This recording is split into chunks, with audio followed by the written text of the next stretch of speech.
How to make thumbnail like decoding YT. देखो भाई, एक वीडियो को वायरल करने के लिए थंबनेल सबसे ज्यादा इंपॉर्टेंट होता है। आपकी वीडियो चाहे कितनी ही परफेक्ट क्यों ना हो, अगर थंबनेल स्ट्रांग नहीं है तो वीडियो वायरल होना ऑलमोस्ट इम्पॉसिबल है। इसीलिए आज की वीडियो में मैं आपको डिकोडिंग वाईटी की तरह प्रोफेशनल थंबनेल बनाना सिखाने वाला हूं। तो बिना बकवास वीडियो को स्टार्ट करते हैं।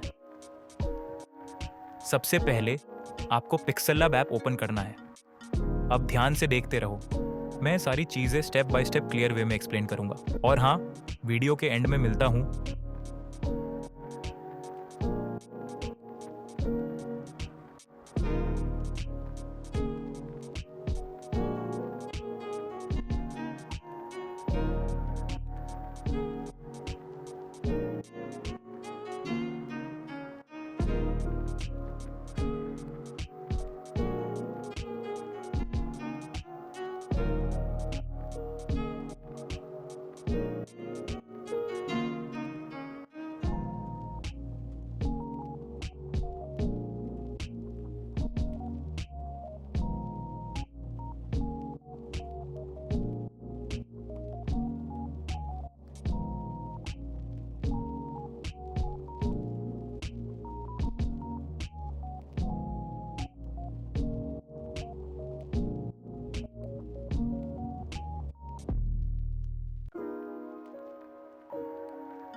अगर आपको वीडियो अच्छी लगी हो तो प्लीज़ लाइक करो, चैनल सब्सक्राइब करो और कमेंट में बताओ अगली ट्यूटोरियल किस टॉपिक पर चाहिए।